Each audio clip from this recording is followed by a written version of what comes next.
we'll be talking about the recent uprising in Botswana with regards to the oppositions that are now rising like a storm in Botswana.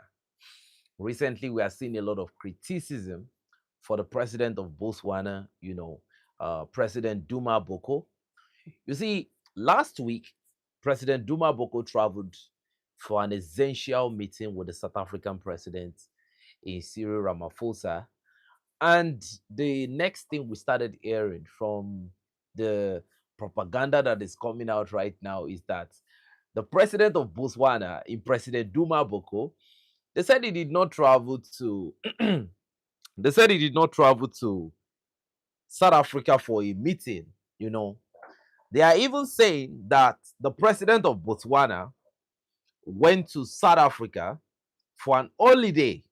You see, it is dangerous to call for a revolution in a democracy. That is the biggest issue that President Duma Boko has right now. Now, looking at President Duma Boko of Botswana physically, aesthetically, the man is very, very good looking. But now, because President Duma Boko is clashing horns with the powers that be, now his facial look is now a problem. You see, Africa, I don't know. I really, really don't understand what is going on. Now the pattern on his head, the pattern that we've seen, even in fact, the first time I saw President Duma Boko, these were the features I saw about him that kind of make me look like, wow, that guy. But now they've made all those things a big problem. Now we are beginning to hear a lot of people say that President Duma Boko of Botswana cares so much about what he looks like than performing. You see, thank you very much, very handsome man. You see, I will not lie to you. The question that we should be asking the Botswanan people right now is that, do you want Damiba? Do you want a Damiba to come and rule you? We can give it Tinubu, like we can give it Tinubu, that's for free. We don't need a change. We don't need you to give us a change. We'll give you for free. You know what I mean? So you have that type of president, very, very effective. You know what I'm saying? President Duma Boko is one of the most effective presidents in Africa. And to be honest with you, I don't even believe for the life of me that President Duma Boko will have the temerity and the audacity to even be in active conversation with Captain Ibrahim Traore if he's not a revolutionary and if his ideas are not revolutionary. Thank you. He went to college in America in Harvard, right? Now, let me tell you another propaganda that is going on right now. You see, they are now making up a propaganda that recently he traveled out of Botswana, that he went to America, that he's now living lavish, but they don't have any facts, okay? They said his shoes are too expensive. Do you know how critical the critics have to be to criticize your shoe? It means that they've looked at everything. They look for all type of excuse. They did not find any. Now they are criticizing his shoes. Oh, you want his shoes to look like those of Mobutu Sese Seko, right? You see, and now, according to what I'm hearing, that the opposition party and some Botswanans are now criticizing and they are protesting that President Duma Boko should stop speaking good English. He speaks English, it doesn't show results, it doesn't show working. Do you know how much I envy Botswana as a Nigerian? And I tell myself that for the life of me, can Nigeria just be like this country? You see, no, it's not even about what they wish for. Thank you for this contribution. You see, now let me tell you something about me, right? There is a saying from Captain Ibrahim Traore that a slave that does not want freedom does not even deserve pity. You see, I don't know what is wrong with the people of Botswana. And again, I'm beginning to ask myself, is it that they don't have enough leaders among the youth? Because let me tell you this, we need leaders at all level, right? We need leaders among the elders. We need leaders among the youths. We need leaders among the kids. I think leadership is not only for one person. I think leadership is a different stratum so that information can be passed down, so that knowledge can be passed down to the lowest level. In fact, let me be honest with you, we need leaders even among truants, among thugs, people that have enough experience to let them understand. Because what I've noticed now is that it's like a lot of Botswanans don't even understand what is going on. I was watching the video of one of their bloggers today that somebody posted on our Telegram channel. The way he was passing his message, right? The message was so beautiful. That's why I normally say on this platform, like, let's ignore the reading and let's focus on the lyrics. It's the message that is mostly important. I can get the message, but a lot of people cannot understand. You get what I'm saying? They say there is no water. That is the biggest, that is the biggest one I cannot even believe. Botswana, there is no water. So, and when you look at the things he is currently fighting against corruption. And the fact that IMF recently told them that the Botswanans cannot hold majority of the share in their diamond industry, and President Duma Boko is doubling down that, you know what, we are not going to give up on this, is going to be a big problem for him. You see, that warning that came from IMF, and he looked the other side like, I don't care, it's going to come with consequence. And he has said it before that he loves to have something like Captain Ibrahim Traore. That was before he started wearing the military uniform. He said when Captain Ibrahim Traore speaks, everything he says is law and order.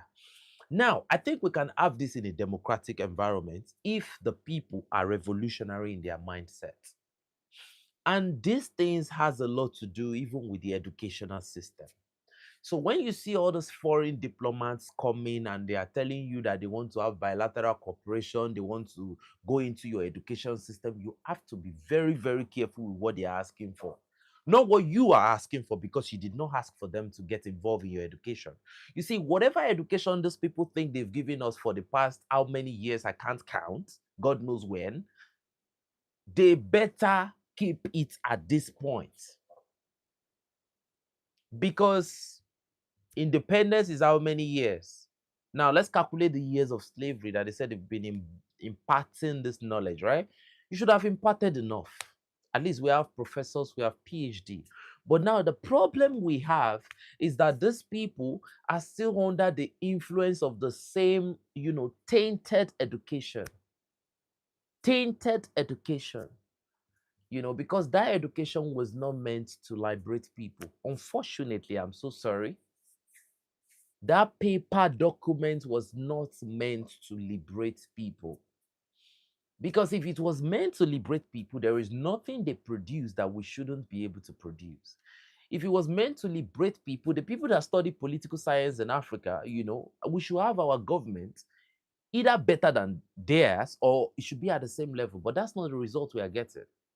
And the reason why we are not getting this result is that there is something wrong in that. There is something very, very wrong about that education.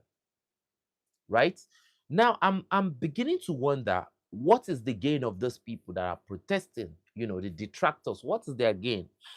Now, if you have the intention to steal a lot of money in your country, because that is the norm in Africa, when you hear the African, because let me digress a little bit. Everybody saw what happened in Uganda in this current election. Funny enough, and to the Andre community, when I look at Bobby Wine, to be honest with you, I really, really don't see Pan Africanist like that. Because I can't connect with that. Oh, thank you so much, brother. Love you so much. Shout out to the people from Liberia. Shout out to you. So I can't connect with that energy from Bobby Wine. Like, he doesn't have that thing in him. I can't feel it. A lot of people say Museveni is this, is that. Like, I can't feel that energy, Yeah, I can't feel it. That force, I can't feel it from him. There is a way you move. Bobby Wine looks like a puppet. Thank you very much, family. Look, there is a way you move that even your energy would discombobulate Museveni himself. I can't feel it. Look, let me tell you one funny thing. There is a man in Cameroon, the man that contested with Paul Biya the last time. You can actually feel that that guy has some energy about him.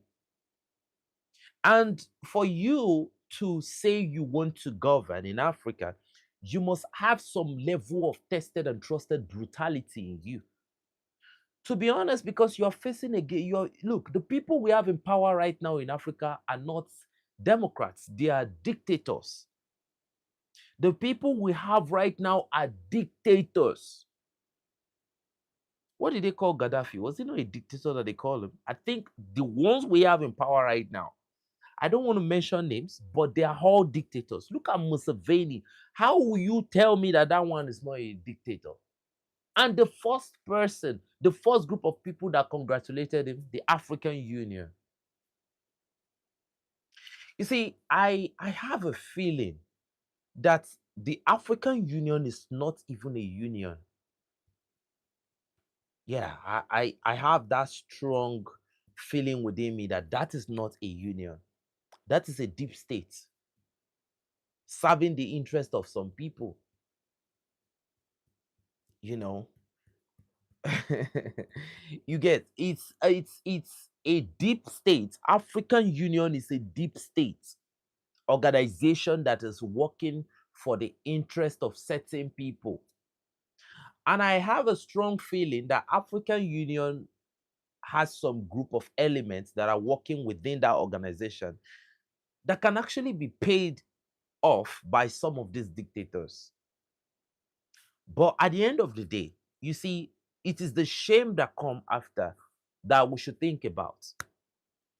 The shame of you stole all this money from your country, then you run to those countries that you call the paradise of the world, you call them the heaven of the world. You run to why is it that a lot of criminals want to run to the United States? You steal the money that belongs to the people. See, and you run to the US. If the US were, if they had people like these people that are taking the money there, they won't be able to run to the US. But to be honest with you, I think every country in Africa has a lot of detractors. They have a lot of people that have been bought. You get what I'm saying? So, and it will take a weak person that is intelligent cannot rule Africa. I'm sorry to say this.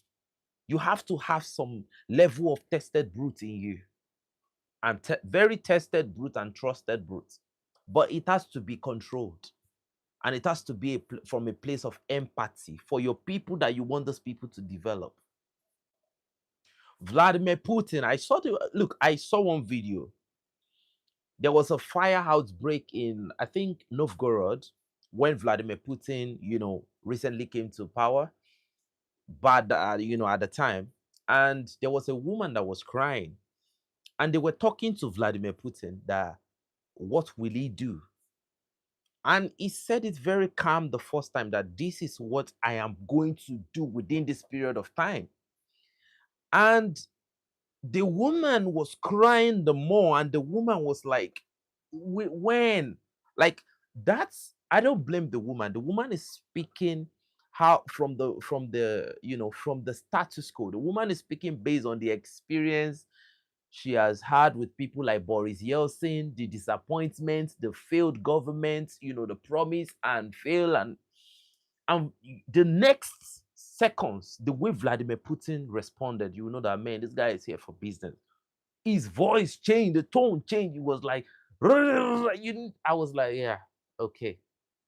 And according to the information, he did not even fail. Like, he made sure that the promise was met before the time he promised.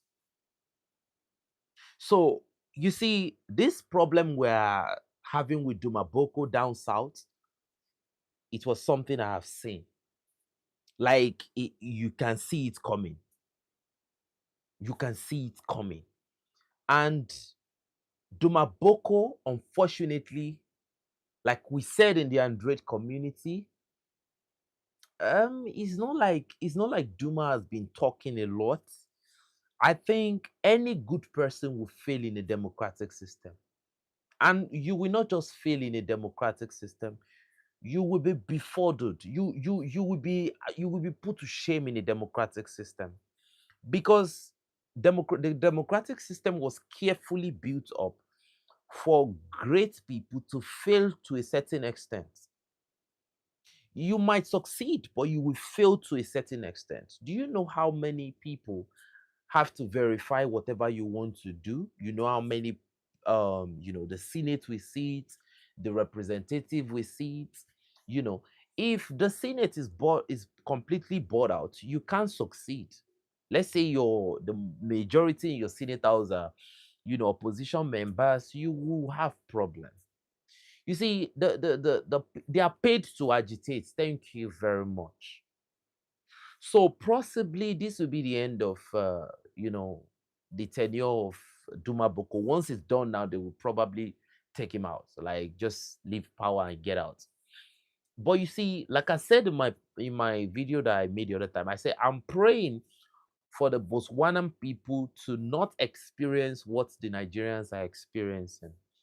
There is a constant here in Nigeria that the president that is leaving, no matter how dangerous he is always better than the one that is coming.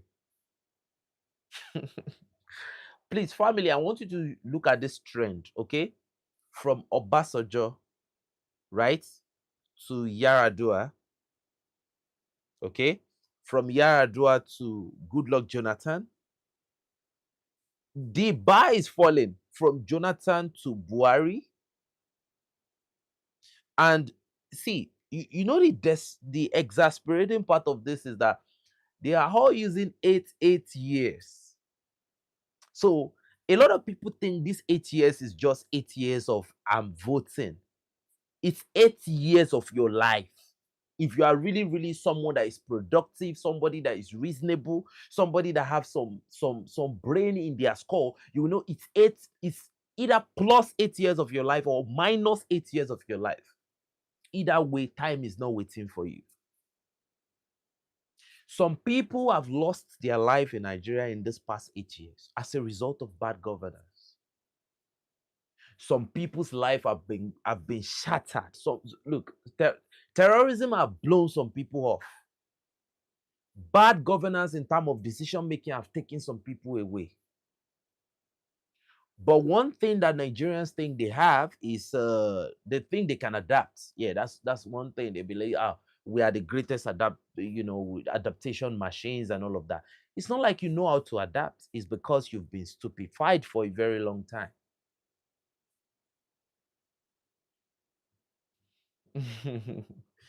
So, and they are used to something. They can be easily manipulated in my own country when it comes to tribalism. um you can see that even in the last Cup of Nation, they were easily manipulated, and you have the Yoruba people attacking the Igbo people coming back to attack back, and all of that. So, and before you know it, the politicians know how to sow the seed of discord during election again. So it's hard. I find it very, very difficult because I have not seen, I've only seen, I don't think I've come across any Nigerian that has my kind of mentality where you cannot make me feel bad about a certain tribe. I don't have that time. You can't make me feel bad about a certain religion. No matter the religion, I see everybody as human. Like I don't see religion when I see you. I see human being when I see you. So I don't see my tribe when I see you. I see your skill sets when I see you. I see your behavioral psychology. I see you. I don't see something else. So I don't know how people are going to come out of this shell of bondage that is yeah, the Igbo. Why are the Igbo hated? I think the Igbo people are hated for reasons best known to the people that hate them. My best friend, when I step out, is an Igbo person. His name is Fidelis. Abi? Fidelis. He's my best friend. You know that Hausa boy that greets me every time? Look, look, everywhere I have ever found myself, I have, everybody becomes very friendly with me very quickly. A lot of people say it's aura. I don't see it as aura. I think it's you not having this dirty thing on your head that, okay, but no, they are human beings. They are Nigerians. They deserve to be taken care of. They deserve to be educated the right way. And, it's just like in a relationship. You say one very terrible thing that you are going to regret, but after some second, Nigeria is a country where people are playing with themselves. Like people are manipulating themselves because the politicians have taught them that the best way you can grow is to manipulate people. The best way you can make it in life is to be a thief and a criminal. Let me tell you something. Sorry for the digression. We are still going back to Botswana. 42 Nigerians were arrested in Burkina Faso for trafficking, human trafficking. I think they would have been repatriated. About 70 something, I think 72 Nigerians were arrested in Ghana for fraud. And any Ghanaian in the house, uh you are the first Nigerian thing. Thank you, family. They were arrested in Ghana. 70 something Nigerians were arrested in Ghana. Recently, I'm talking about as early as last month. So they were repatriated back to Nigeria. Some number of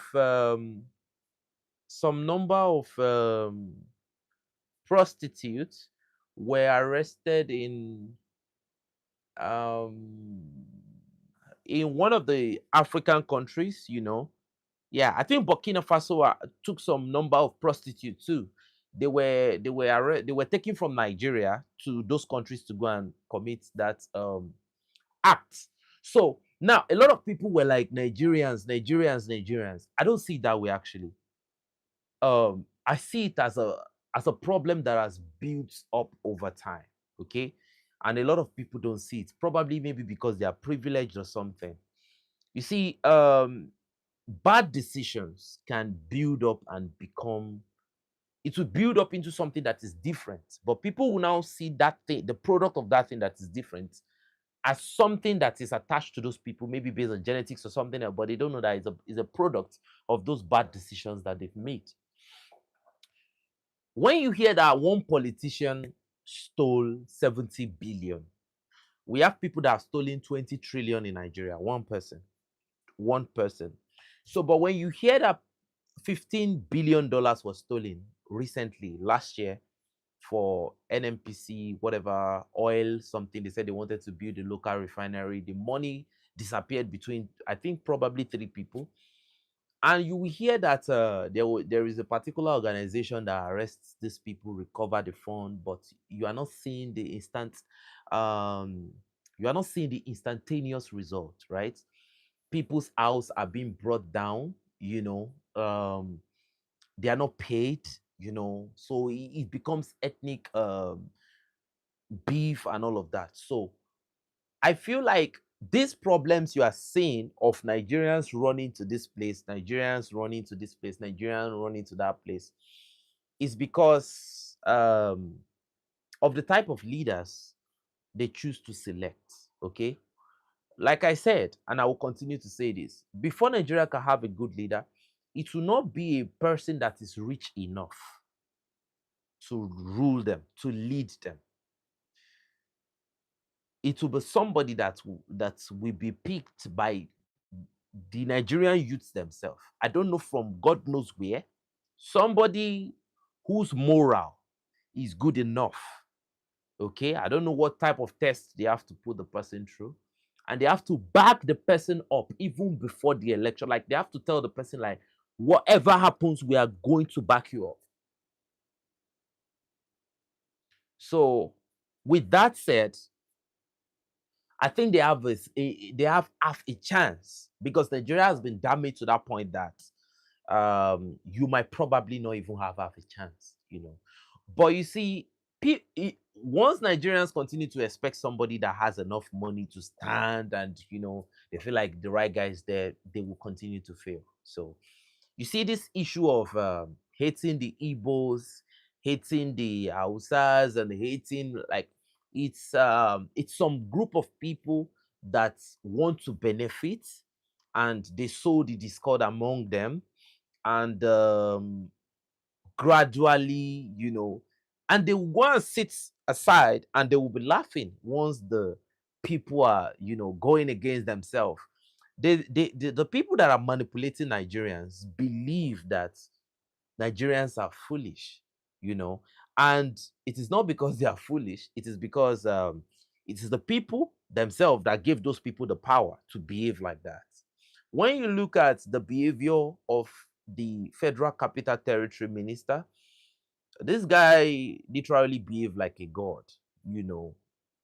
And some Nigerians have been so mentally manipulated to a state of retard, to a retarded state, to the point where they will say, ah, he's a strong man. Like, nobody is really a strong man, you know. Yeah, religion is not a problem.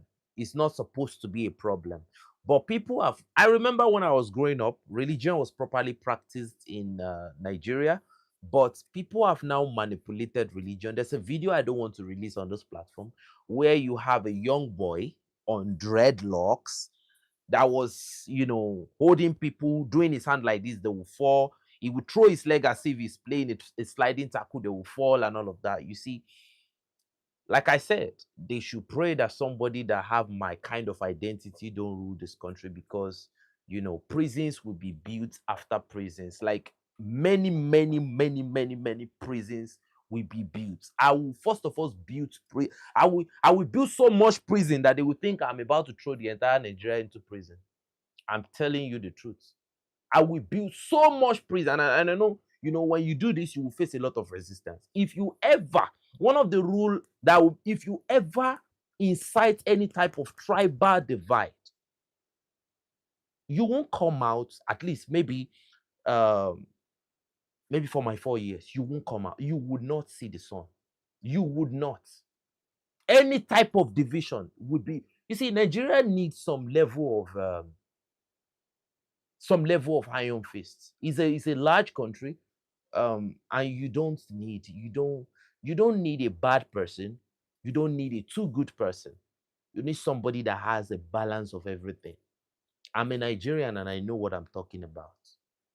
Nigerians are good people, very skilled, very intelligent, but they need people that can really tell them the right thing to do.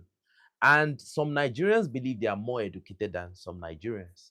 Yet, the most skillful and the most capable Nigerian that I have seen are people that have not even seen the four walls of university. Most especially when the cars are damaged, you have an engineer that cannot give you the same results that a roadside mechanic is giving you. And the roadside mechanic has no education. So the ones that went to university to go and gather the theoretical knowledge, they don't believe that the people that have the vocational study, the vocational education, are equally valuable in the framework of things. So Nigerians must start thinking in the direction of, as an individual in Nigeria, what can I do to build up? Mr. Melio, thank you so much. Thank you so much. Thank you so much. I think the way we should be thinking is, what can we do in the landscape of things? What can we do in the frame? Like, what can I do to contribute to Nigeria? Now, there is this thing that is going on that Tinubu is doing in Nigeria, that Nigerians should be taxed. Yes, I don't see. I think it's good. I think it's bad because of the foundation he has laid down before telling Nigerians to pay tax. Now, the way they even brought in the whole tax, you can see that these people are criminals. They are not confident enough. They are not comfortable even telling Nigerians about. Nigerians are not even happy to do it. You see, look at Captain Ibrahim Traore. He's not enforcing the Burkinabes to pay tax. They are contributing. Now, For you to tell your citizens to do something with you, you have to make them, you have to be a open book. You have to like work with your citizens like this. You have to tell them that this is what we want to achieve. They should have okay, with the resources you've had, you've that have been put, that have been placed under your custody. You should have been able to show them some level of capability with that resources and with that resource in your, in your arsenal, and they should have. This is how you earn their trust, and you will now show them your vulnerability after showing them what you can do, what they've given you. That okay, this is what we want to do, but for us to do this thing, this is how much we need. We don't want to continue to borrow money from so place. So if you can do this, we can achieve this as a country. See, I don't think Nigeria has a lot of problem. I don't think Nigeria is in so much dirt to the point that if they have a good leader tomorrow, the miracle won't happen. But I think they continuously have criminals in power that and it is the same Nigerians that put those criminals there, out of tribalism. Because I, as a Yoruba person, I did not campaign for Tinubu. I did not vote for him. I went to war with everybody that's tried to play the tribalism card. Um, but at the end of the day, the tribalistic humans were more, and Tinubu came to power. But like they can see now, the prices of petrol um is not different, and the problem, families, the problem is when they create this problem, it is still people like us that advise them that will still end up helping a lot of people out. uh and when you speak to them about this is the direction we should be going, yes, salama, salama, well done, they don't want to listen. Okay, that is why I said, okay, at this stage of my life, I think I need you. You can, nobody can save Nigerians. Maybe in the future, maybe when this generation is gone, maybe one day something will happen out of the blue, because practically you cannot see it. You cannot see it happen. And a lot of people think the terrorism issue in Nigeria is so bad and all of that. There are some decisive action that can be taken, and probably maximum within in fact, if you've seen the actions of Nigeria, the Nigerian soldiers before in some places, you will trust me that there is nothing like terrorism. You only have the same type of cabals in place that are, that are revolving the power around them, and they have the same type of allegiance to the same, they've pledged their allegiance to the same group of people, and it's the same cycle.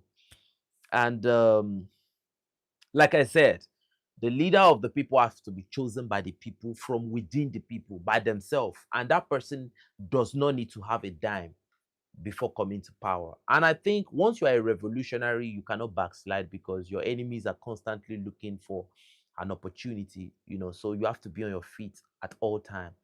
And you know, that's how it has to be. Nigeria does not need to borrow. Nigeria needs to only take some very decisive action. And the number one ally they have currently that they need to turn away from is the United States. Now, I will say this: a lot of people will be surprised when they saw the Nigerian Air Force scramble some fighter jets to Benin Republic, but they've never ever deployed those fighter jets in the theater of combat within Nigeria. The reason is because the US have placed some restrictions on the Nigerian military, that some of their aircraft cannot be deployed. These are restrictions unless they a lot of people that know a lot about how the US function, that this thing is true. They put restriction on how you can use or deploy some of their capabilities and all of that.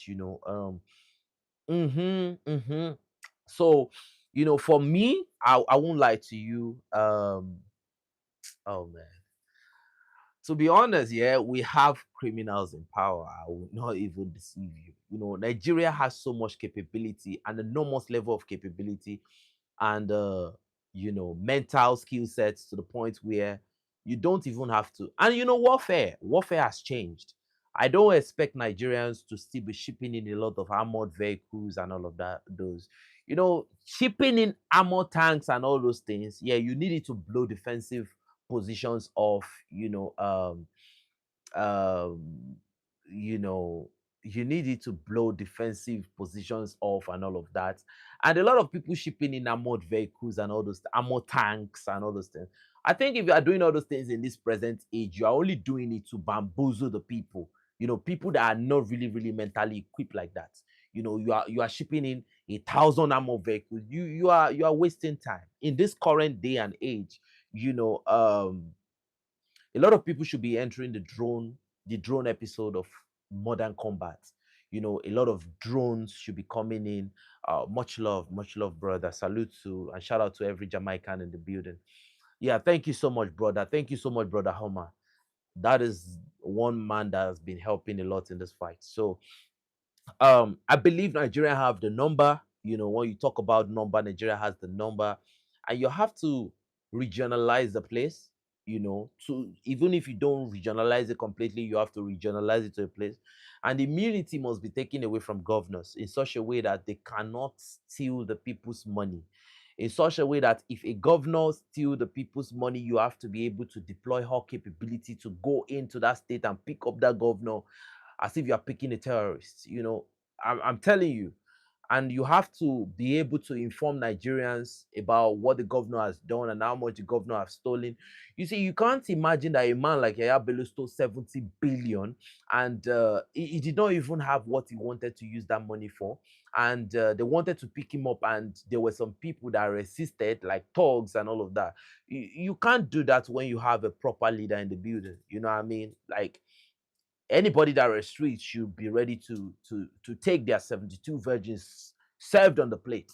I'm going to guarantee that. Like, so it's just what it is. And everything the AES is doing currently is something that should be happening in Nigeria. Like, a lot of NGOs have to go. Nigeria has so much NGO to the point that you cannot even count. And when you have a popular resistance, a popular, something that have been initiated within Nigeria, you can see how fast it flies, because you have a lot of paid agents within the country that are doing a lot of jobs. The military are being deployed the wrong way, to to press people down and a lot of things like that.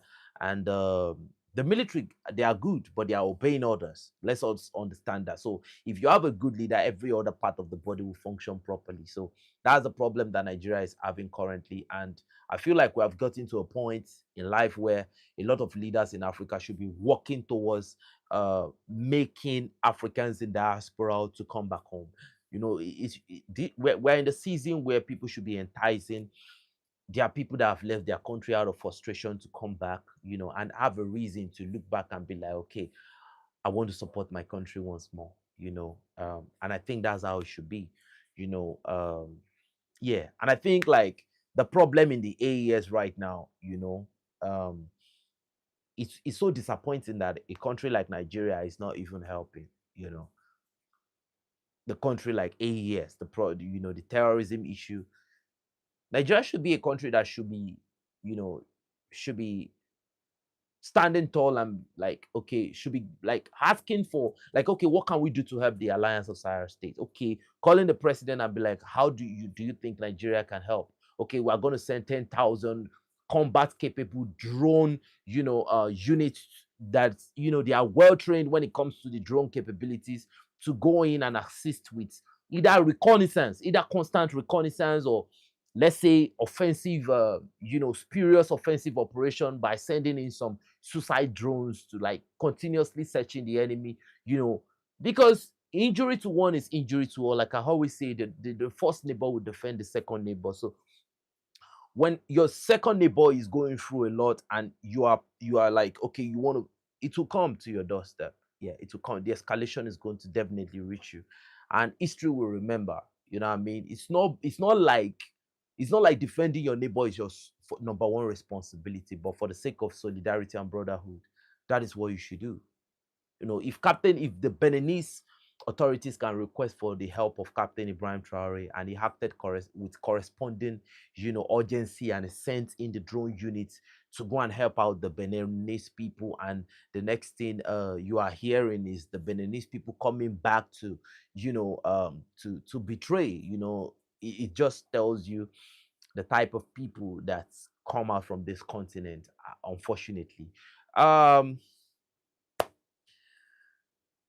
when I look at the Congolese people, I won't lie to you, family. I've been thinking about the people of Democratic Republic of Congo for a while now, and I've been very disappointed, you know.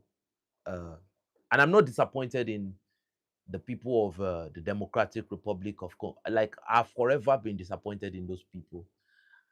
If anybody say that, I think DRC is like, should I say the worst place in no, Abby?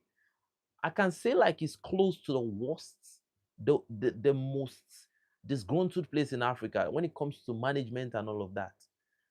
Like, the betrayal in that country coming from the time of Lumumba is absolutely unbelievable.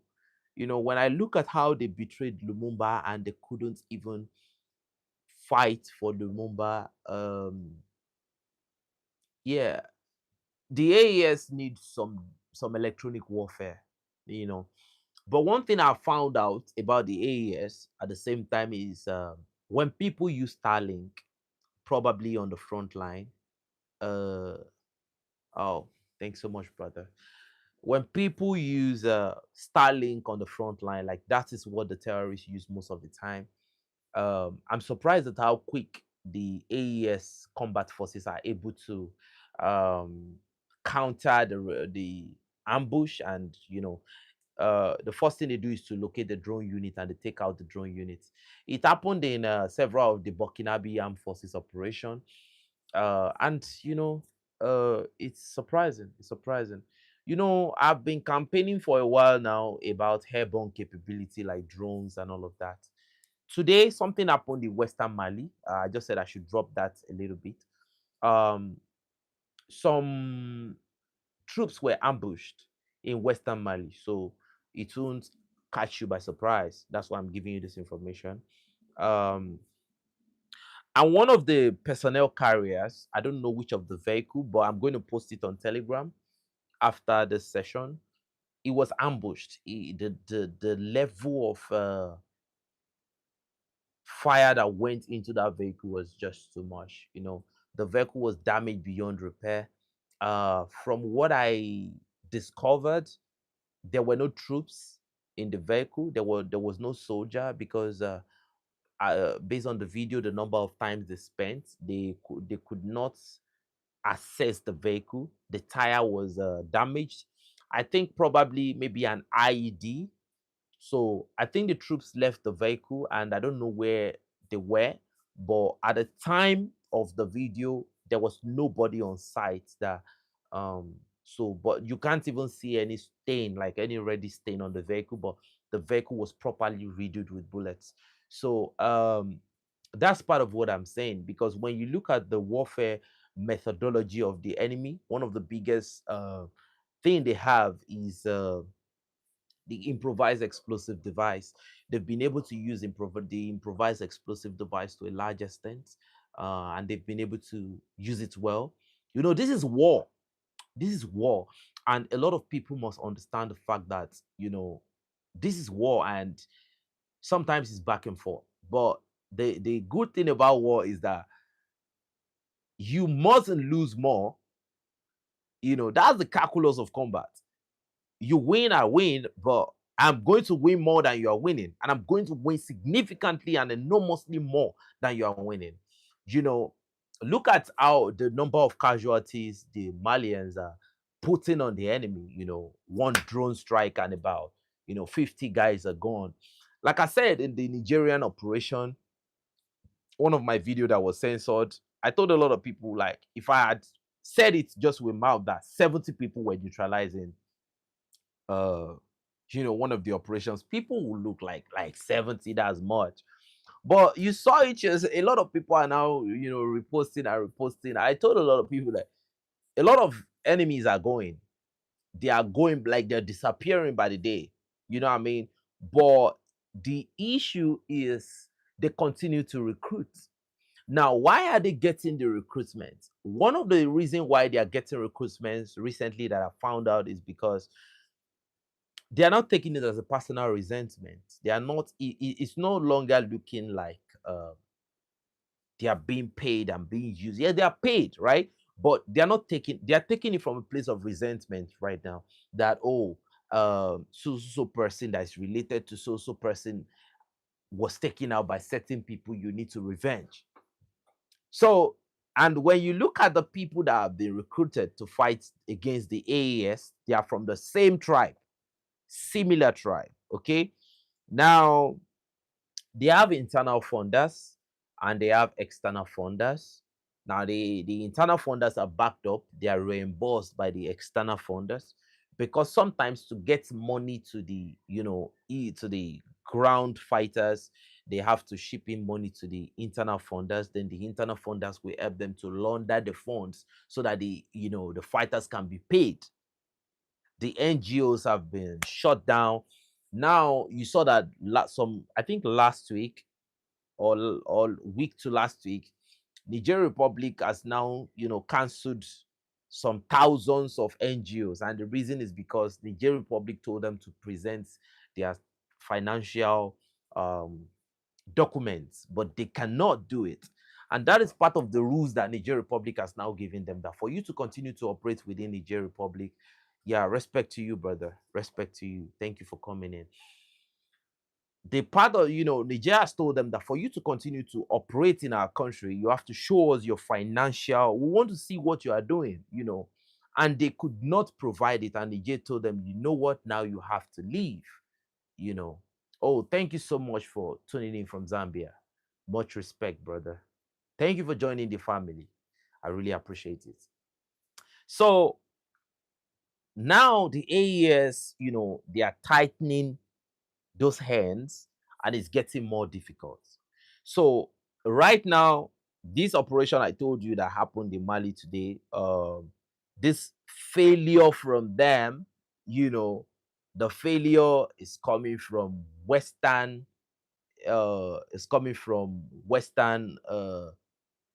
Mali, you know, but not Kayes, because they discovered that the Malians have really, really cramped down on Kayes. Now they change location. So the surveillance mission will continue. The good side of the story is that they did not, there was no troop that they got. Father Ngoma, Father Ngoma has been somehow very peaceful for now. A lot of development is going on in Father Ngoma. Captain Ibrahim Traore even talked about developing some ultra modern structures in Father Ngoma. Father Ngoma, the last operation of the Burkinabe was in Pati, and there was a particular, I think, captain that they mentioned for um, the rapid intervention brigade, that the 30th battalion that operated in Fada Ngoma. There's a particular captain, that is really, really taking the highlights right now. Um, in this last operation in Pati, you can counter check what I just said. You can go to Alpha One Kaziba page. You can give him this question. He's a French guy. There was a particular guy in that BIR 30 that took out 12 terrorists on site. Like, he took out 12 of them, you know. So there are some guys in Burkina Faso that are, you know, they are ready for this. They are ready for this fight. You see, that's the thing about the Burkinabes that are really, really shocking me right now. The fight that the fact that some of those fighters know the risk that is involved, and they are ready to go through the risk. Like, they are ready to fight even through, like, they know that this is going to be dangerous. Like, this mission they are going for is going to be a very, very dangerous mission, and they are ready to go, and they are ready to carry out their objective, whatever the case may be. And the fact that the chain of command, sometimes the leadership structure affects the true capabilities of the troops. But what we've discovered that is that everybody is working in hand in hand. The people that can really, really infiltrate the chain of command, that can, give the troops a lot of problem, are not really, really too influential like that. Salute to you, brother. They are not really, really influential to the point that they can affect the operation on the ground. And if you notice a lot of things back in the days in Burkina Faso, it's the it's the terrorists against the people. You see, in Nigeria currently, what we are seeing most of the time is the terrorists against the people. You know what I mean? So, but in Burkina Faso, most of the things you will hear is the troops against the terrorists. Right? Is a very, very, they are entering a new kinetic episode. Now, let me explain something very, very well. The troops are staying in strategic positions where, for the terrorists to get in, they have to pass through those places. For you to get in, there's no way you are getting in. And there is constant surveillance. There is local surveillance, and there is the surveillance that go with the TB2 drones, that go with the Aksongo drone. The Aksongo drone is an ISR capable drone that has a longer lifespan to stay in the sky than even the HQ Reaper, the Akinshi drone. The Aksongo drone is like an ISR capable drone that it can stay for over 50 hours in the air. So they have those ones that work for them. They have the ISR of the AES coalition forces. Like, too many ISR in the AES territory right now.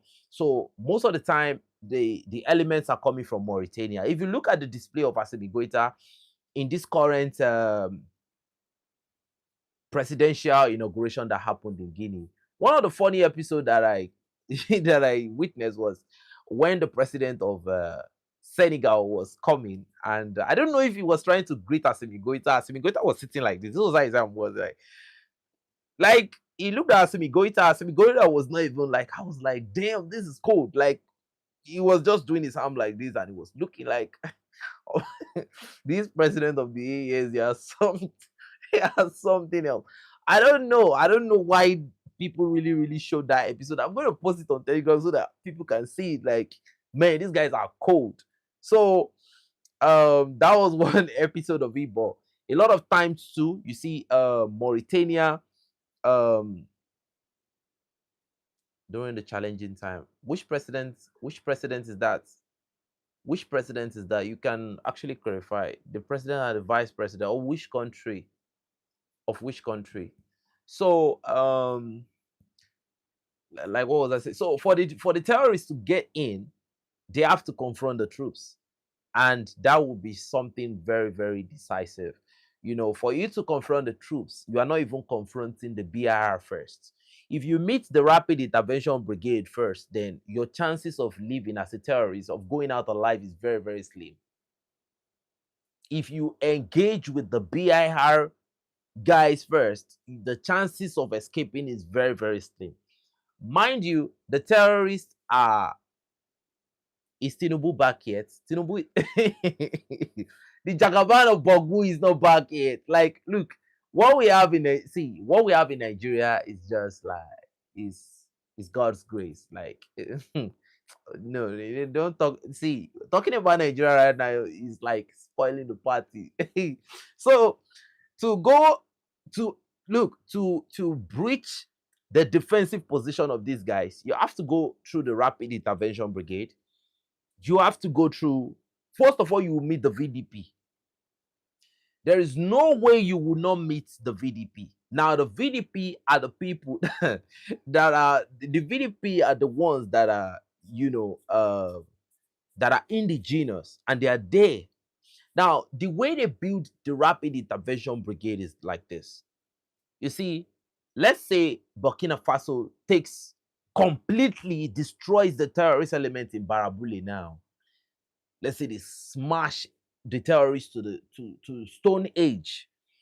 So, and they are able to bring the people of Barabule back, because people have been displaced from some places, right? After a successful military operation and everywhere is data hotel, you've built the trenches, You've built the military base, the strategic positions where if you are now running reconnaissance for days and you can like guarantee that okay, now we got everywhere covered, right? So you have to bring the people back. Okay, if you are from so region, come back. The people are there, they are back again, and you are now building roads. Like the road construction comes to the place, and before you can even bring the road construction, the security must have been guaranteed, and people know their houses. The people that left there know where they used to live, and they are coming back. The funny aspect was that there was a woman that even came back, and the gold she kept before she ran from where she was displaced from, she still found the gold. You know what I'm saying? So when the people are back to the place, then okay, they now form a new rapid intervention brigade there. Like they will go through a very, very terrible type of training. I mean, so they get the guys in. So, I mean, and when the situation is very, very serious, like let's say they are fighting some group of terrorists that don't want to budge, then they bring in the force attack. They bring in the ghost team. They bring in the one Bieba. The one Bieba destroyed some terrorists. I think yesterday. I got the intel very, very late. You have one Bieba, you have the Buffalo squad.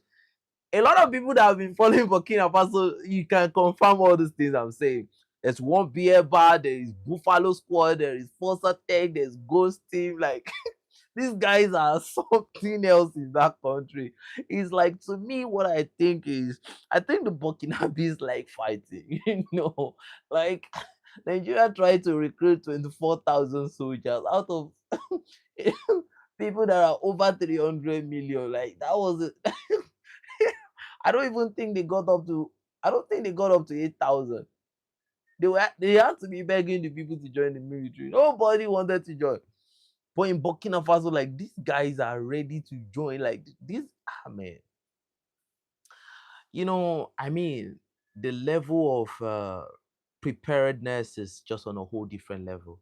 And it is not like the people that are trying to destabilize the AES are not still trying. Look, that is what we must know. They are trying their best. They are trying everything.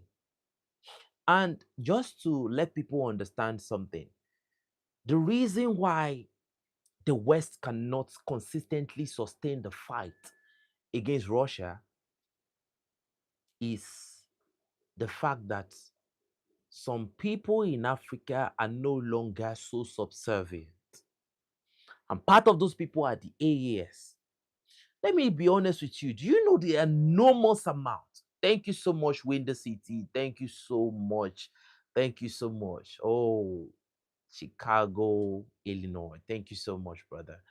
Some people, you see, the AES is a crucial and very consequential part of the European, funds. Imagine that uranium in Niger. Look, when the West talk about preparing for Russia in so year, they need to prepare for war with Russia. I'm not bothered because the uranium of Niger is not with that, is not under their control. I'm not bothered at all. I'm not worried. I'm not bothered. Everywhere is Delta Hotel. Do you get what I mean? Like, I'm not worried. So when you take it to Mali, I'm not equally bothered. You know, they can't get that gold. Imagine they were getting that gold.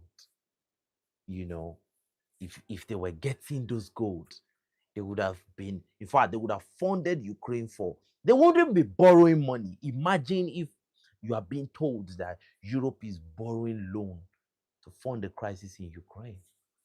Look, a lot of people can say it was a calculated move for Russia, but even if you are going to call it a calculated move for Russia, that was a positive move, right? That's a checkmate right there. Because to be honest with you, they knew that was the backbone. That's the Senegal has gold, Ghana has gold. So the question you ask now is Ghana giving the gold to them? No, Ghana is not giving. Ghana is developing with the gold. Okay? Senegal, if you have to talk about Diomaye Bashiru, that guy could probably be manipulated, but the fact that Osmani Sonko is there, he cannot do that. Sonko is dangerously decisive. See, that's Senegal himself. That's Sonko. Okay. Now they are not getting the gold from Mali.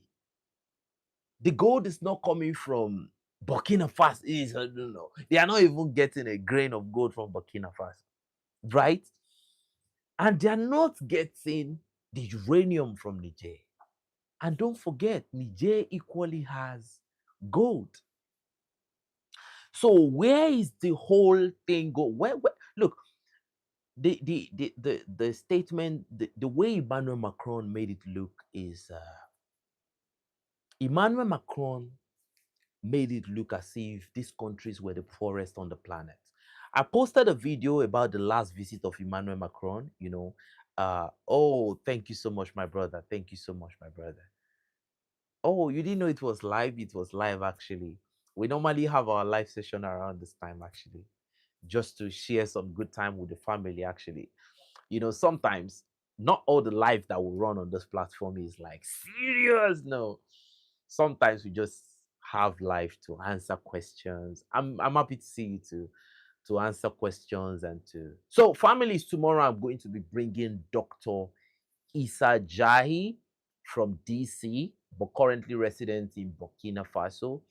He has his PhD in history, African history and the US history. Like the man is very, very intelligent.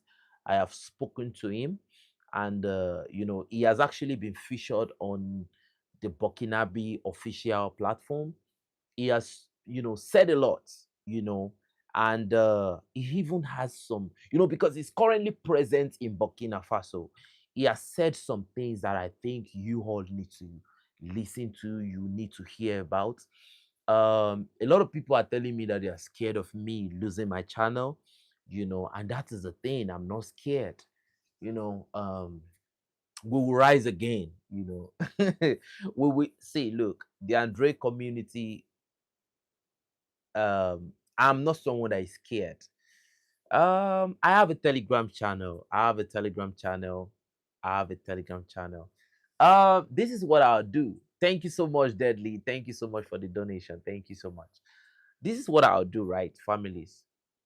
Is coming tomorrow, right? There is a story behind him.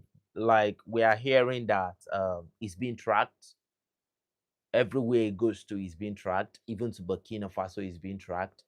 So I'm telling him not to worry. That look, there is no fear in anybody's eyes here. This is the Android community, and before I took up this mission, personally, I know that sometimes things can get dangerous and all of that, and things like this should not mission like this should not be embarked upon by anyone that has fear in their mind or in their eyes. Um, fearful people are not given some type of responsibility sometimes. So um, I'm not about.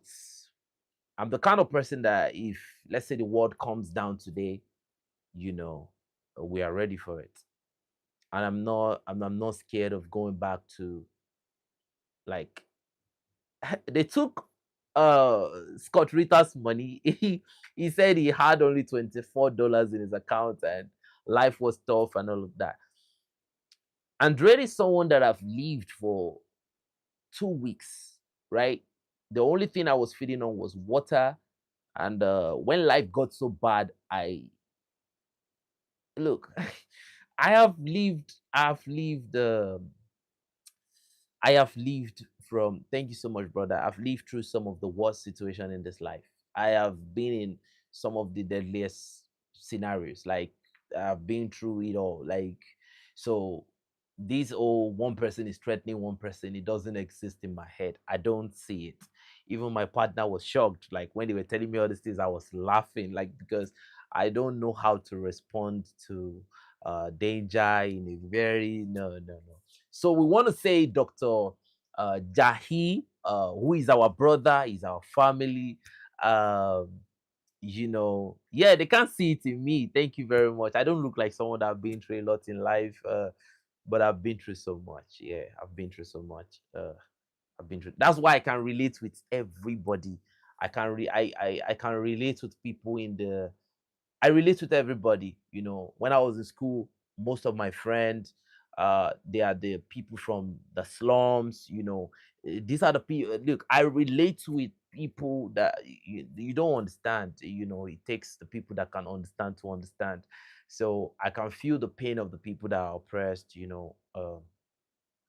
So that's why I'm not easy to. I have never ever in my life been manipulated by the tribalism card or whatever card anybody's bringing. Thank you so much, my brother Marinetta. Salutes. That's why I'm not manipulated by anything. And if you've always been at the top in your life and somebody is threatening you that you are going to go down, so you will be very scared of having that reality.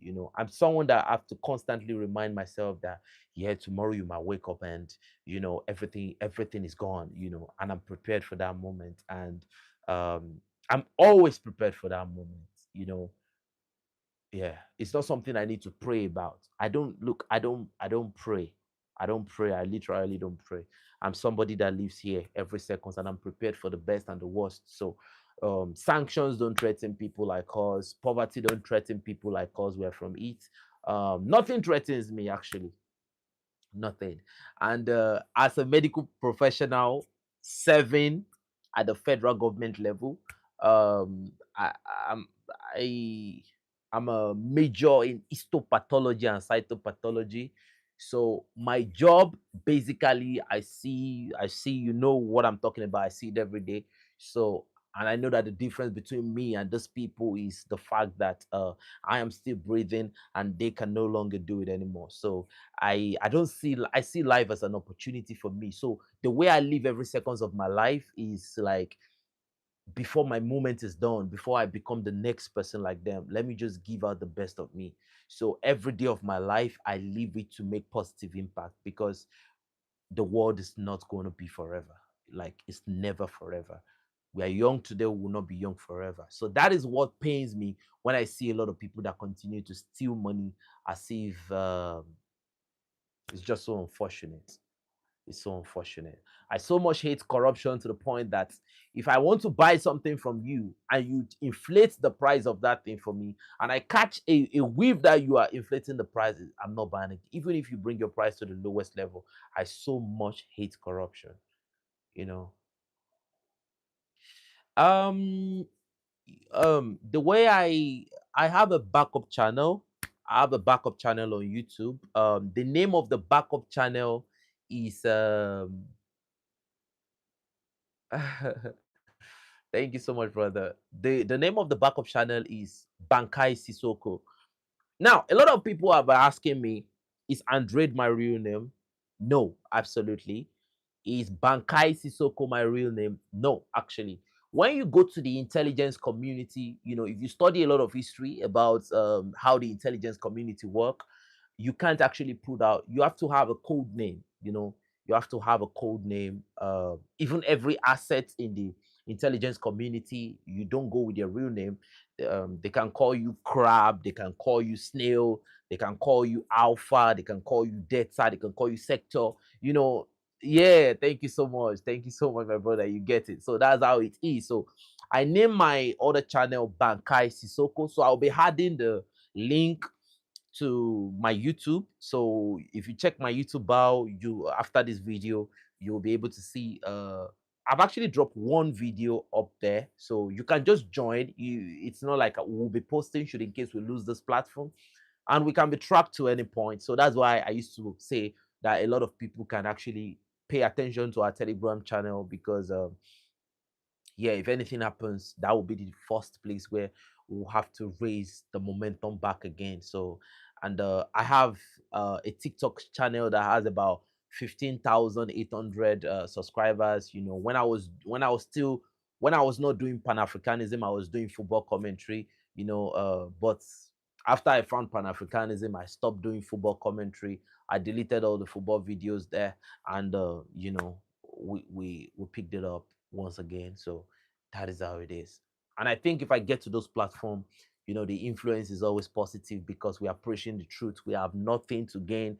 Um, you know, my mentality is the mentality of everybody should grow together collectively. So the West can never threaten somebody like me because I have my personal job.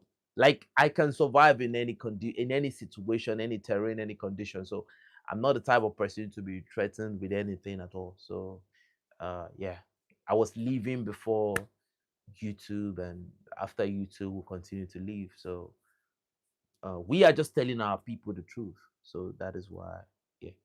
So family, so like I was saying, so that's for Burkina Faso. So when we bring Dr. Jahi on the platform tomorrow, I won't want people to miss it.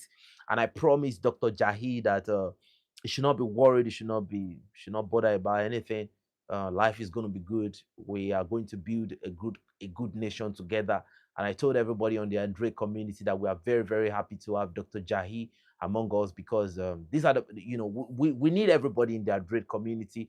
The reason is because we're going to a very good place, and we need quality operators in the building. We need a lot of people that before you say jack they already think like we need a lot of thinkers. We need a lot of quality operator. Like I continue to say, we need quality operators in the building. And this movement is not for the weak, it's not for the faint hearted. It's not, no, we need quality operators. When I mean quality operators, one of the best things in life is not to be the best, it's to have the best people. Yeah, there's nothing like the best. There is a thing as the best people. For Captain Ibrahim to succeed too, to a larger extent, there are a lot of people that are contributing. I am playing my role. You are playing your role. Some people in Mali are playing their role. Some people in Burkina Faso are playing their role. So you have a lot of positive-minded people coming together to make sure we put the positive. It doesn't mean that the detractors are not there, but it's just like warfare. You have to, the number of good people, the good people have to outnumber the bad people. So that is how you can have a good place. But when the bad people that are senseless are greater than the good people, you know, um, it's gonna be. Thank you so much, brother. Thank you so much, brother. That is a dangerous situation when you have a lot of bad people that outnumber the good people. It's gonna come to a point where the environment is gonna start looking very toxic, and it's going to be as if it's going to start looking as if the good people are not senseless. They are not they are not supposed to be around anymore. So it's not one man's job. Thank you very much. It's not one man's job. That's why I take my time to read the comment section very well. I do my due diligence. I read the comment section. I take correction because nobody's beyond correction. That is how to move forward, and that's how to progress. But I censor the bad criticism, like somebody telling me, oh, you are supposed to say this English and all of that, because at the end of the day, English is not my language, but I love it because I'm able to communicate and I'm able to unify a lot of people with this language. You get, it's a tool for me. It's not a life and death for me. And that is how I want a lot of people to think, right? I'm not speaking the British English. I don't even think I'm speaking the American English. I'm speaking the English that I love to speak. So if it doesn't attend to your universal maybe your PhD in English and all of that, I don't really care like that. The good thing that I look at in life, I look at the good numbers. If the great number of people, how if the great people outnumbers the bad people, then we good. So the Andre community is not really, we're not moving, we're not stepping back. Do you get what I mean? We're not stepping back, and we're not scared to make correction and apologize to our people, because it's our people that we are informing, it's our people we are updating. Because when I started looking at the issue of Botswana, right, and I see the way the allegation is building up, a lot of AI videos started going. The people have started falling for the AI video and they are going. I was like, God, goodness. So I started looking at it that, okay, now a lot of people are now informed about what is going on in Botswana. I don't have to be in Botswana before I know that President Duma Boko is doing a very great job.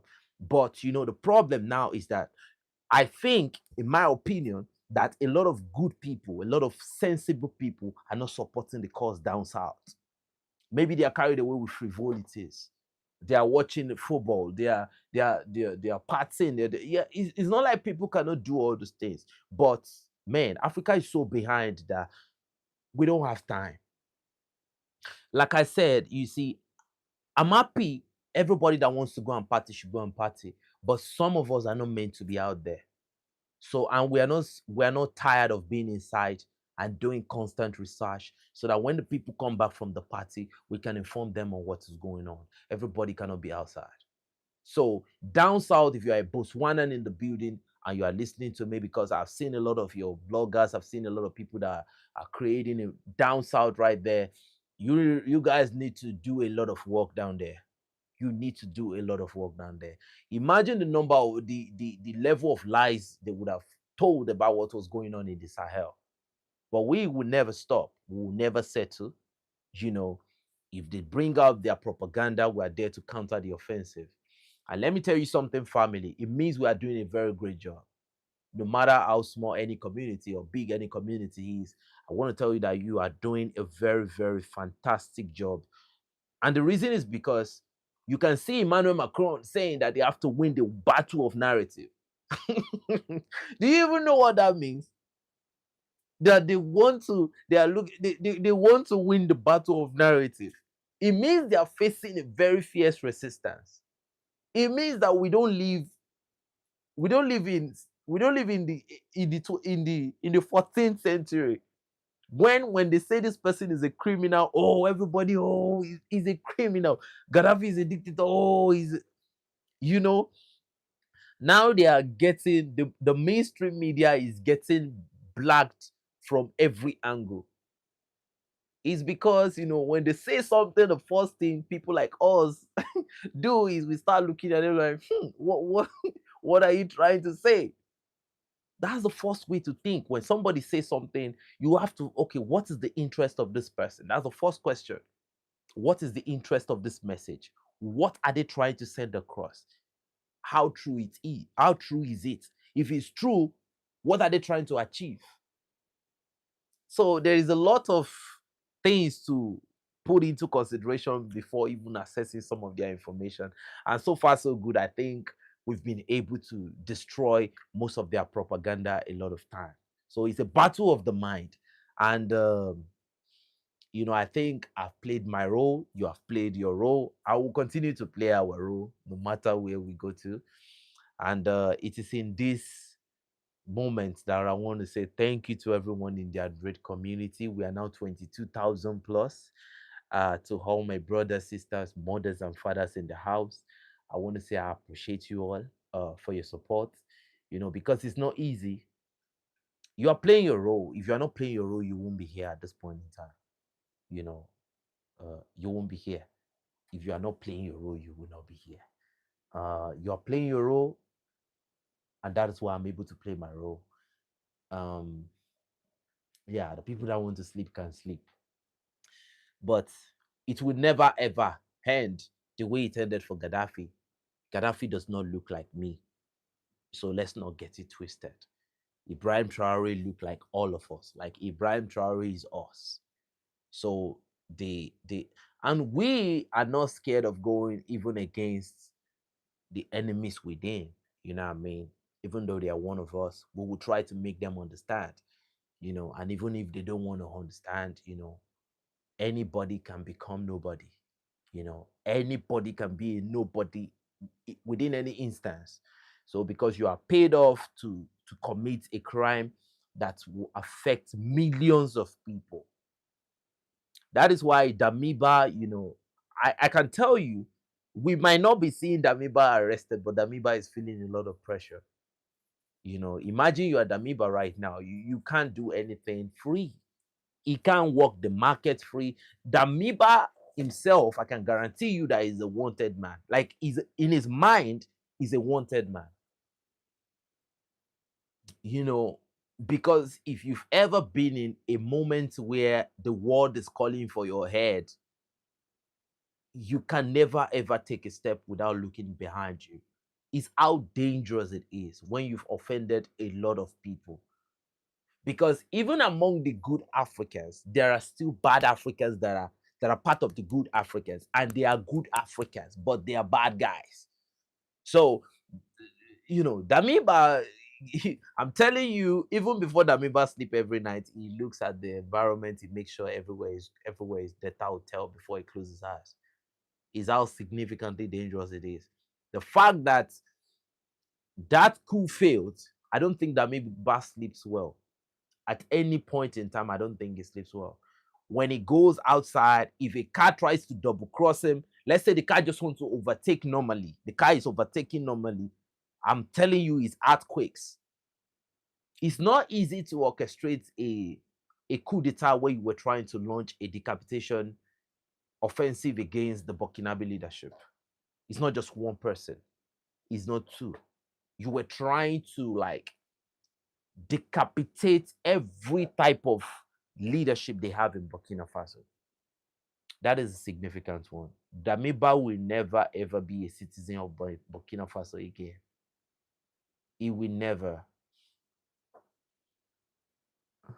So I don't know if you see my comment. I see everybody's comment. I see everybody's comment, family. Comment anyway. I'm also a medical specialist reminded me in Jamaica to help build it. Oh, thank you so much, brother. Thank you so much, brother. The good side is that some people must stay behind to build home. Some people must stay behind to build home. The issue is I help Nigeria in my own capacity because I work for the system, a very, very bad system. I will be honest with you, it's a bad system. The mentality have been affected. Yeah, thank you so much, brother from Caribbean. Shout out to you, man, and to everyone in Caribbean. Yeah, so the thing is, at this point, I'm looking at it that I think I need to go to another African country where there is still a little bit of sense before it becomes senseless. Maybe we can raise a very strong influence. That is Daviva, right? That's Daviva, yeah. So, but Nigeria, a country of over 300 million people. Thank you so much, brother. Thank you so much. I appreciate it. So, a country of over 300 million people in Nigeria, where the population continues to increase. Oh, you know, I don't think, yeah, Botswana need to wake up. Botswana need to wake up. And, oh, you are from, okay, Namibia. I think Namibia is on their toes, but things will get better. Things will get better. You see, the reason why Nigeria has been stupefied is Nigeria can play a very significant role in anything, but I don't know. It's so difficult to get Nigerians to fall in place. Do you know the number of Nigerians you have? Let's even say, let's say 50 million from that population. If they get involved in any campaign, then there will be trouble. 50 million of that population, if they get involved in any campaign, there will be issues. So imagine that 50 million Nigerians now that have the capability to access the internet, they are in support of whatever is going on in the Sahel. What do you think will happen? There will be an enormous level of pressure. How many people do you want to recruit to launch a counter-offensive? You will be overwhelmed. You will be swallowed. Like you will be perplexed. Nigeria has when I look at Nigeria, I see so much capability, but a capability that has been emasculated and damaged. So that's what you have in Nigeria. So even though you have numbers, your numbers can be useless actually. You know, it's like you are recruiting carpenters, you are recruiting trash pickers, you are recruiting gatesmen, You want to, and let's say when you recruit all those people, you have 100,000 men, and you want to go to war against possibly 40,000 well combat, like properly trained, blood seeking, you know, dangerous, battle tested men. I'm telling you that your 100,000 is going to fall within a day. So the number capability of Nigeria, there are too much parties. Thank you very much. That's it. There are too many political parties, and you see, the democracy of Africa is a setup, like I continue to say. And I know that the more I continue to speak, the more they continue to censor me, but I don't mind, you know. Even if it's two persons I'm speaking to, wallahi, I'm okay. These people don't even know like, even if I'm talking to two persons, wallahi, I'm okay.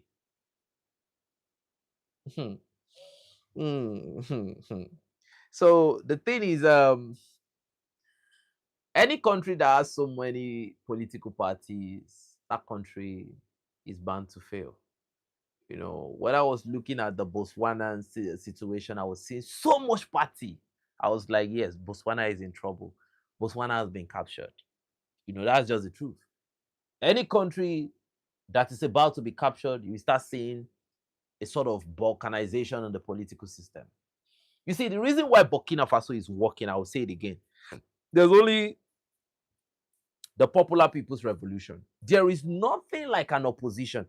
And when you see that the West are talking about the Sahel, they start telling you that every opposition they've been silenced. They want the vision, because without the vision, those people cannot do anything. So they will continue to talk about opposition. So why should you have opposition? Why should a reasonable person, a normal house, why should a house have opposition? It's just like a family. You have a father, mother, children, right? So somebody should now come and be telling you that you are the man in this house, and you are giving too many orders, you're doing this, you don't have an opposition. So the question you should be asking is, in your house, why should you have an opposition?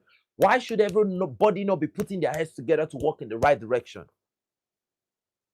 So when you have those countries where you have AMPP, CPC, NMPP, APC, DMPP, oh man. So so that is the problem. And a lot of people think they are fighting for democracy. It is the level of manipulation. I have been looking at Duma Boko, but I've been saying, like, how well is this man going to succeed? And the problem is the system, the political system. Look at China. Thank you very much. Look at China. Right? You cannot, like, there is limitation to any type of division. Like,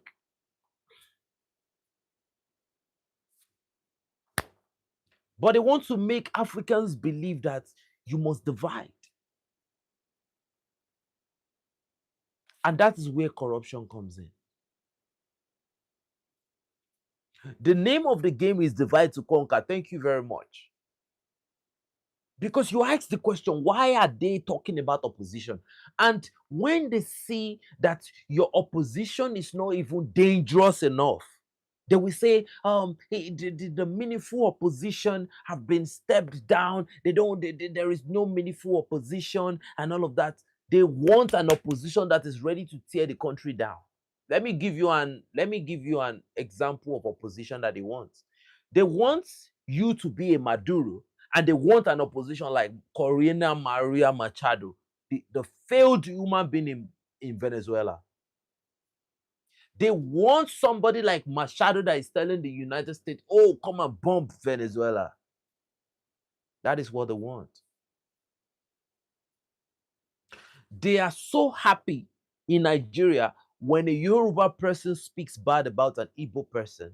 When an Igbo person speaks bad about an Hausa person, oh my God, you've given them what they want.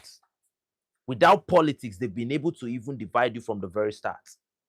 That is, before even the referee blow the whistle, they've won the game.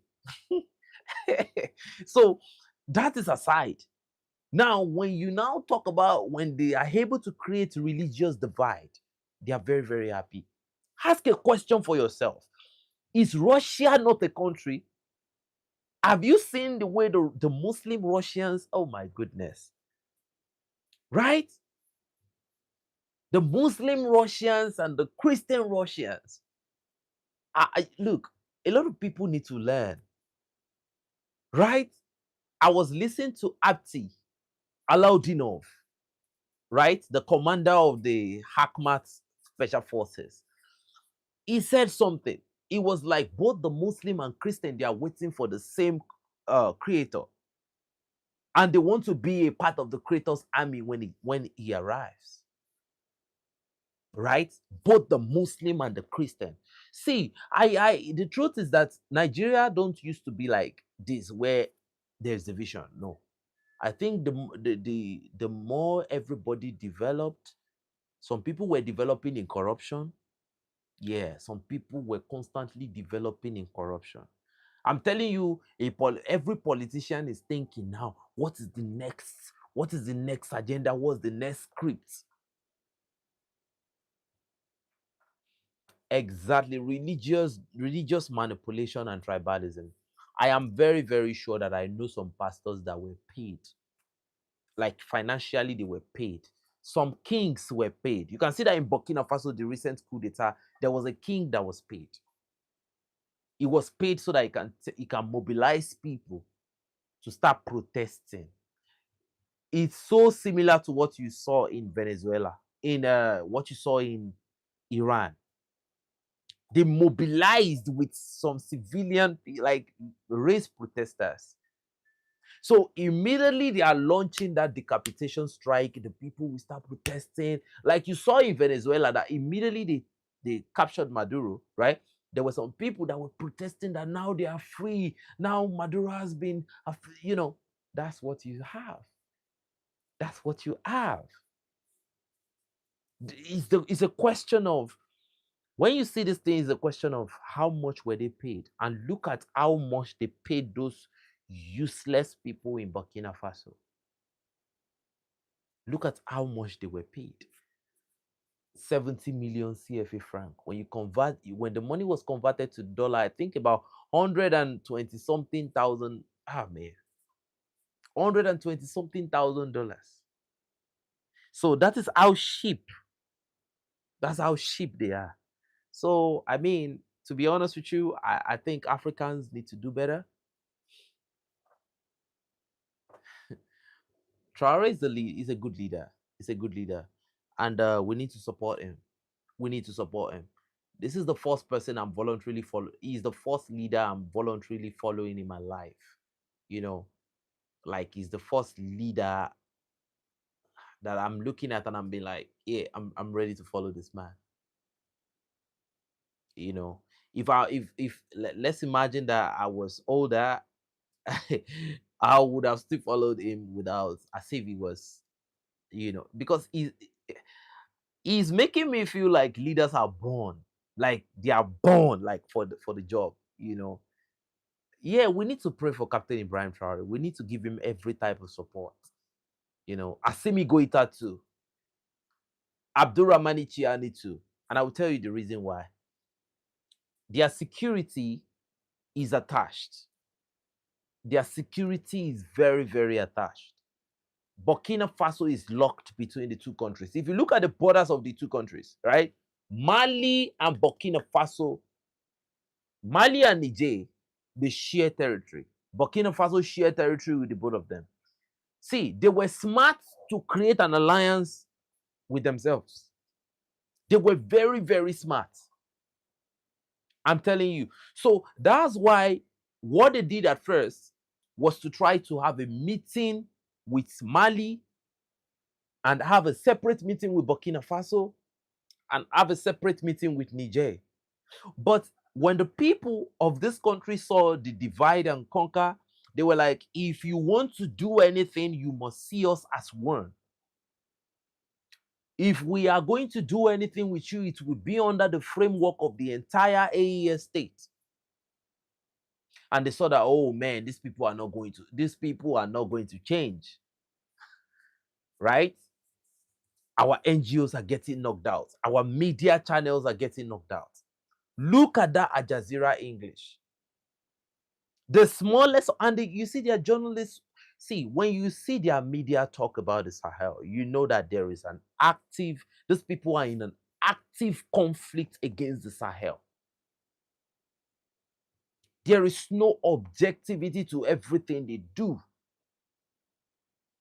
So I'm very, very excited with the way everybody's moving. We are moving in the right direction. And if there is any information that we need to tell you, that we need to inform you about, I promise I am going to bring the information the right way. And those people are not aware of something. They might think that see, I think we should gradually start coming towards a stage where even when we see negative information, we should now start growing mental resistance. It's about understanding where we are going. See, there is a situation where I want to get to a certain place and I'm running and I step my feet on a nail. If that place is so important, I can drag the second leg with the first leg and make sure I get to where I'm going. You get? So when we get some of these, their information that they call localized wins, right? Like they launch an IED ambush and boom. So they'd be like, go and ask the troops. Ask any of the troops you know. I know there are Burkinabes in the building. I know there are Malians in the building. These guys on the front line don't care. Like, these are soldiers. They're wired differently. So they are still moving. So, at the same time, we don't have to care. What we have to care about is that everybody is fighting. You see, we are positively moving in the right direction. The direction is what is important. When you have a direction, the movement becomes simple. So that is it doesn't matter how fast you go. All that matters is that you are progressing. Now, let me tell you something. In combat, the slower your progress, the better the progression. Okay? In combat, the slower your progress, the better the progression. Some people are running in combat. Like America, you can see what they did in Venezuela, drop some couple bombs. They don't own Venezuela right now. But go and look at Russia and Ukraine. Every territory Russia has taken, they took it completely. They demilitarized the entire place and destroyed everything there, such that they don't have to look back. So tell me, America bombed, they captured Maduro. Did they own the territory? They have to pay people. Now, if they have to go in, they will still have to face some serious resistance, probably guerrilla warfare. So they won't dare to go. So, like I said earlier, I said the warfare that is being waged in the Sahel is an existential war. That's where a tactics of demilitarization has been employed. The media was fighting heavily against us. Now, there was a video I posted when you heard them say that the Malians are killing the terrorists too much. That they are killing the terrorists, and most of the time these terrorists are being recruited from a certain tribe. And you did you see how they framed it? So they are not happy that the demilitarization is going on, but it has to go on because I don't care. We need to have only the ones that have their head intact. We cannot have a lot of heads that are not intact. We can't, because these are the loopholes they are going to use. So, ladies and gentlemen, this is where I'm going to draw the curtain for now. But don't forget, today we are going to have Dr. Issa Jahi. He has a lot of information. Me, Andre, is telling you that Dr. Issa Jahi has so much information for you. Like, I was like, I can't wait for my people to hear what you have to say. So what I'm going to do is I am going to schedule it and I'm going to on the live. So there's going to be a countdown. I'm going to give it like an hour countdown. So you probably won't miss it. You just have to hit the notification bell icon so that when it's available, you will know about it. And I'm going to drop the link on our Telegram channel so that we inform people an hour to the time so that they will be available to listen to what Dr. Issa Jahi has to say. He's a very, very intelligent man. He doesn't just have a toolbox of Arsenal, he has a warehouse of Arsenal. So I believe that we need him in the building. We need him. Like he said, he has been watching the Android community for a long time and he loves the community. I think we need him. He has some tools we need to use in the house. So, ladies and gentlemen, oh, my Telegram is Android TV News. Just type it on Telegram. Type it in capital letter. Android TV is gonna bring it out. Yes, you're going to get on our Telegram channel, and you can leave a comment in the comment section of my last video. Just ask for the Telegram, the last video, not the video I posted before this live stream. Okay, post it in the video I posted on before this live stream. I'm going to reply you with the Telegram link, and I can pin it in the comment section below. So, ladies and gentlemen, it is at this point I'll say farewell to you. I love you all, man.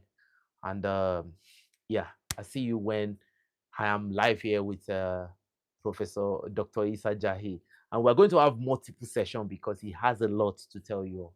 He's a doctor of history. He has almost all his career on the history of Africa and a lot of places. He studied history of Caribbean, history of the United States, and a lot of things like that. So he has so much to tell us. And one of the things he said when he was on the AES official TV was that he said most of our politicians don't have to promise us based on the name of God and Allah. He said they need to go before our ancestral our ancestral religion, and they have to pledge their allegiance that they will not fail us. Ladies and gentlemen, this man has so much to tell us. But until then, I'll see you later on the next one. So good night, families. Bye bye. Salute to you all.